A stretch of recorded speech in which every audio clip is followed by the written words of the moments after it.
Hey, everybody. Welcome back to another episode of the Empowered to Advocate podcast. Michelle here, and I'm with Dana Marie. Hi, everyone. And today we want to have a conversation with you about something that comes up, I wouldn't say super frequently, but frequently enough that we think it's really important for caregivers and their children to recognize their right in this case. And this is when you refer your child for an evaluation and the team comes together, including you, and the school district says the child is not eligible. And this doesn't sit right with you, either because your child is continuing to struggle in school, or you just really feel in your gut that your child needs specialized instruction and or services in order to progress. And this can always feel a little sticky because, one, a lot of caregivers don't want to be adversarial with the team. There is a lot of trust between a school district and families, and there should be, because in most cases, everybody is on the same team, right?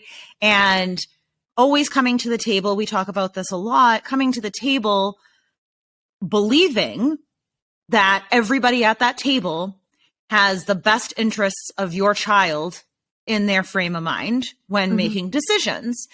And the thing about special education eligibility, especially for students with less visible disabilities, sometimes there is a fine line where there can be some subjectability in the decision making. And hear me out on this, because it's not always a direct line.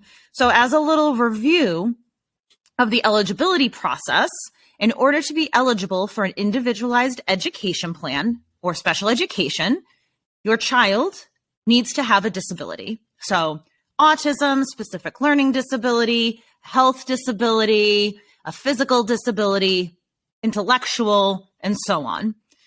The next question that teams are looking at when determining eligibility is if the child is making progress in school, right? So sometimes a child can have a disability, an identified disability, say ADHD, and that would fall under the health category, but they're progressing. They have friends, they're regulating their attention and their emotions well, they're doing well in class, right? They're making progress. So the child would not be eligible.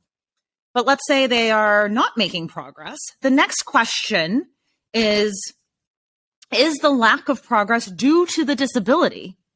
So this is where teams are also looking at what was the impact of COVID instruction. Unfortunately, that's a reality that's made things real tricky. It's made things real tricky because it's a reality. Has the child had a lot of absences? And nobody is like, your kid hasn't been in school, you're a bad parent, right? But if your child hasn't been in school, whether it's for illness or appointments or cheerleading vacations or like whatever, that's something that's going to impact their progress in school because they're not there to get their instruction, right? So that's something else. So child has a disability. Are they making progress? If they're not making progress, is it due to the disability? And then the last question is, does the child require specialized instruction and or services to make progress? So specialized instruction would be something like Wilson reading, Orton Gillingham, specialized math instruction in a small group, right? Speech and language services, occupational therapy services, things like that. That is then, if the child falls into all those categories, they are then eligible for special ed. So sometimes when teams are looking at testing, especially for our young friends, especially for our younger friends who missed instruction due to the COVID shutdown in their foundational educational years, and or have had some interrupted instruction either due to moving or from absences or whatever, it can be a little bit trickier to kind of tease out, like, is it a disability? Is it lack of instruction? Is it, and sometimes kids it's not a disability. Sometimes they're just a slower learner. And when we're thinking about school and how it is structured, is not always an ideal structure for all learners, right? So not every human being is an A+ student in that learning style, and that's okay, right? So your child might have C's and you might be thinking they should be a faster learner. That just might be how they learn, like how they demonstrate their skills in this type of setting, right? So, because there's all different types of learners. So, and they might excel in like another way, and it may not be a disability. So there's all these things that the team, including you, are looking at.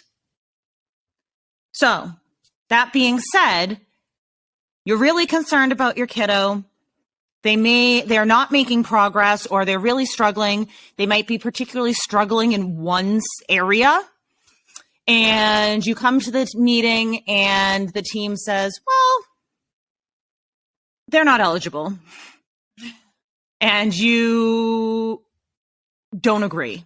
You don't agree with that. I'm going to turn it over to Dana Marie now to talk about like what are the next steps for you as a caregiver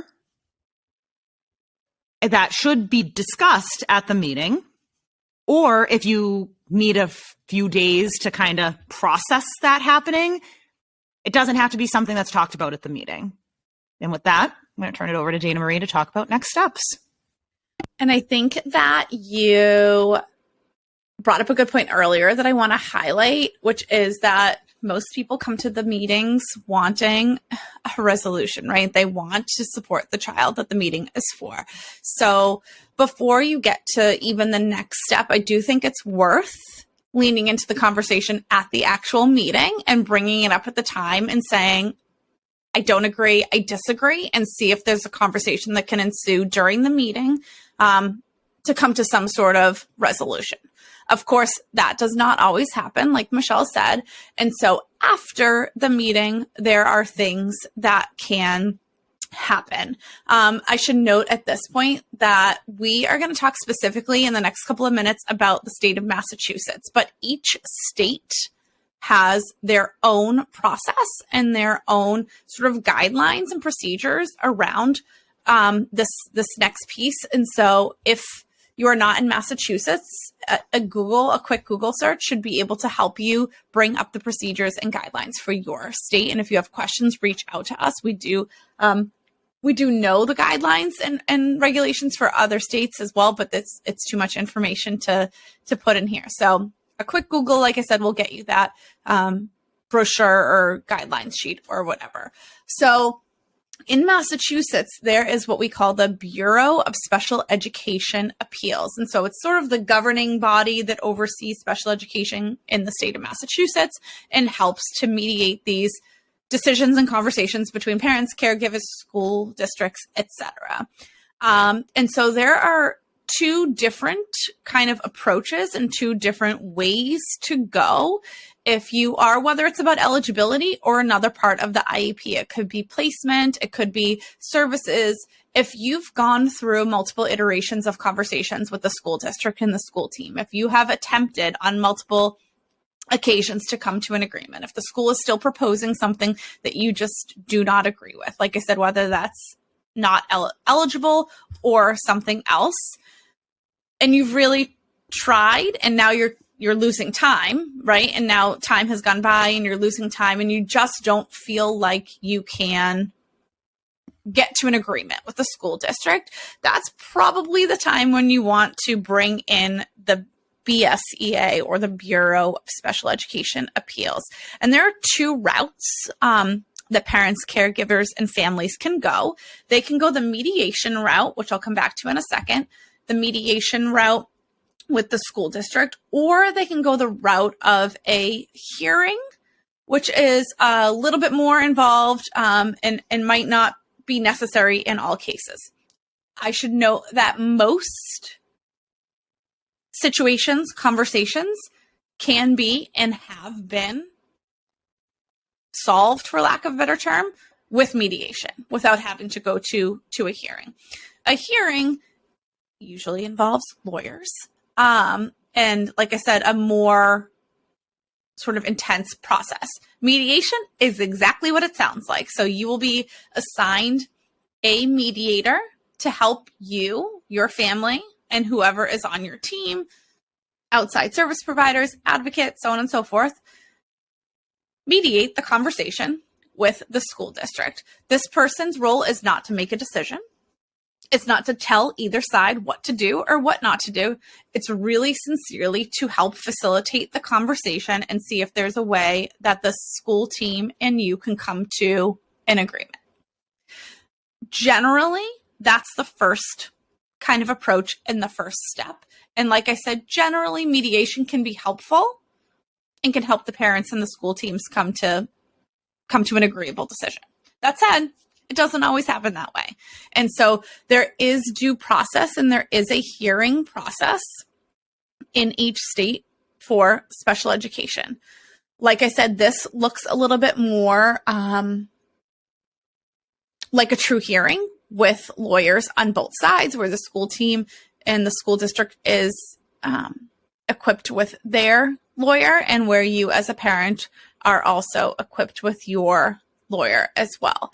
This tends to be, like I said, for cases where you are not able to come to an agreement through mediation.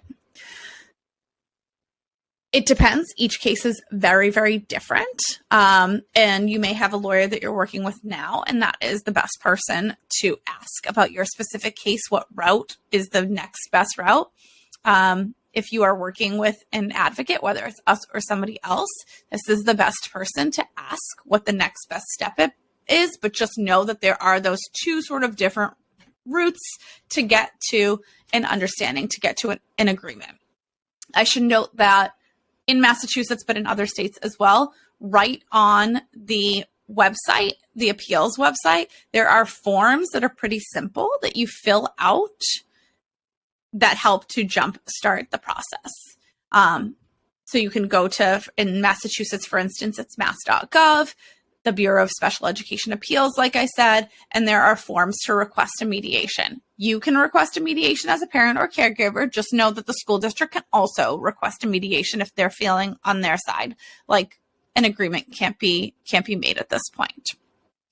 I should also note that in the IEP, usually in the letter that comes at the beginning of the IEP, the N1 letter, there should be some sort of statement of your rights as a parent to appeal. So the school district should be informing you of your rights all along. But one of the things that they should be informing you of your rights about is an appeal process, whether, like I said, that's about eligibility or another part of the IEP. They should also, we talked about this in another episode, they should also be providing you yearly, annually, with the parent procedural safeguards, which is just your rights as a parent and student in the special education process. And so there's a little bit more information there. A conversation for another day is requesting an independent evaluation to get more information to help lead to some sort of outcome agreement between you and the school district. But quite frankly, that's a whole other episode and a whole other conversation. But just know that that is part of the process, and that might be the next best step for you as a parent, is to request an independent evaluation, something to support what you're seeing with your child's challenges, but also something to just get more information about what's going on with your child. So there are many different routes to take when there is disagreement, whether it's about eligibility or any other part of the special education process. And just know that it really sincerely, I know we say this all the time, but it really sincerely is individualized, and it really depends on what the process has looked like up to this point and what is going on for your child and with the school team. And so whomever you're working with, if it's anyone, that's a great person to start asking. And And it might just be worth a reach out to the Bureau in Massachusetts or whatever the governing body is in the state that you reside in and say, here's what's going on. What's my next best step? And they can sort of help guide you, whether it's into mediation or into something different. And I think the last thing to really note here is even if your child was not eligible at one time, that doesn't mean that they're never going to be eligible. So like I said at the beginning of the episode, sometimes we test kiddos when they're really young, kindergarten, first grade, second grade, and the testing, the standardized testing that is utilized then, while it can be a great data point, it can be one tool to use, sometimes doesn't accurately catch more of those specific learning disabilities per se, or even things like ADHD and stuff. It can be really hard to determine a disability for certain disabilities at that young age, especially where we now have a generation of kiddos coming up who maybe didn't go to preschool, who maybe kindergarten was interrupted. Their testing may just not give us the most clear picture of who they are. So you might have some concerns about your kid. The teacher might have concerns about your kiddo when they're in first grade, and the testing might really not show a very clear picture of who they are as a learner. And it might not be until the end of second, middle of third grade where we can get a more clear picture for them. So even if your child was not eligible at one time, if a year, 2 years, 3 years, 4 years down the road, you're like, I'm just still concerned here, you can re-request an evaluation. You can re-request your evaluation. And sometimes, and I've been on teams like this, it might be the beginning of the school year and there may not be enough information, or maybe the child was out a lot and it might be, we know something is happening here. We need to give them some more time. And the team will then come back and reconvene with the same testing, but with updated progress measurements from response to intervention strategies, from improved attendance, from things like that. And then it makes the picture much more clear for if the student, if it's a disability that's impacting them in school or if it's something else. So it's a fluid process. So don't feel like it's one and done. For sure. So that's a lot of information for today. I think a couple of takeaways. I meant to actually note this earlier. I think this is really an important piece of information. In the fiscal year 2022, the BSEA in Massachusetts conducted 588 mediations with an 82% agreement rate. And so, like I said before, if you're thinking of trying to bring someone in to help you in the school district come to some sort of an agreement, mediation has worked in the last year 82% of the time. And I think that's really important. And sometimes it's just helpful to have a third party there to help facilitate the conversation. If you're wondering if that's the right move for you or if requesting a hearing is the right move, your one tangible takeaway from today's episode should be to head to the BSEA website, which is on mass.gov. There you can find the reference manual that was just updated, actually within the last calendar year, I believe. And it has a table of contents at the beginning and will bring you through the difference between mediation and a hearing, how to request due process hearing, what it looks like, who the hearing offices are, how to withdraw, all the different pieces of this process. And I think that's super helpful if you're thinking that it might be the next move for you. So, and we'll link that in the show notes as well so that you have easy access to that. All right. So that was a lot of information to digest. So if you have questions or you have concerns or you're not quite sure what the next step is, go ahead and schedule a 20-minute consult with us. And we can try to answer the questions that you have in that 20 minutes, or discuss how we can support you going forward. And so grateful to have you here. Hope this was helpful for you. If you have any other questions or topics you would love for us to address in upcoming episodes, please email us at empoweredtoadvocate@gmail.com. All right. Until next time, friends. Bye, everyone.